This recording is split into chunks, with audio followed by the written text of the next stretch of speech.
bom dia, boa tarde, boa noite. Bom,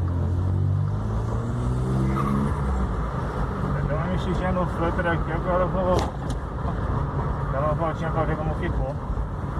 Pra ver se ele tá mais alto que antes, se ele tá mais baixo.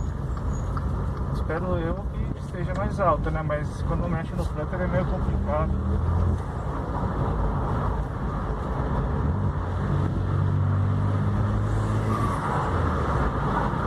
E é sempre aquela coisa, de baixa fica um pouco baixo, de alta fica um regaço. E quando eu fiz o flutterzinho do Supra, fica médio e médio, entendeu?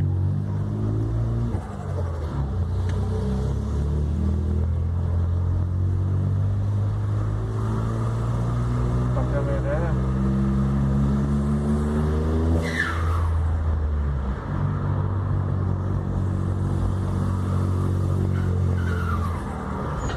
O jeito é andar, qualquer coisa, eu arranco tudo e volto o Supra como que era.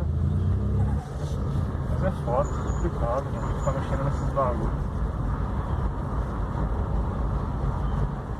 Igual o primeiro mangote que eu tinha, não vou conseguir mais. A primeira peça era feita sob medida, acabei estragando a peça. Nunca mais consegui fazer igual, me lasquei.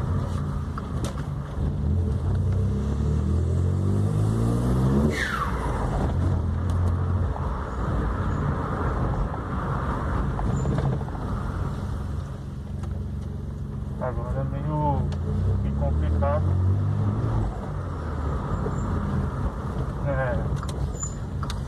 fazer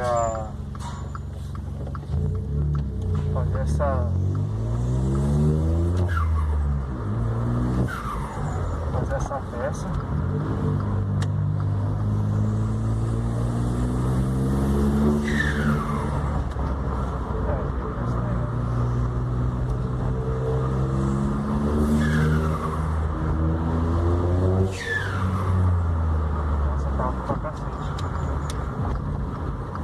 Vou deixar.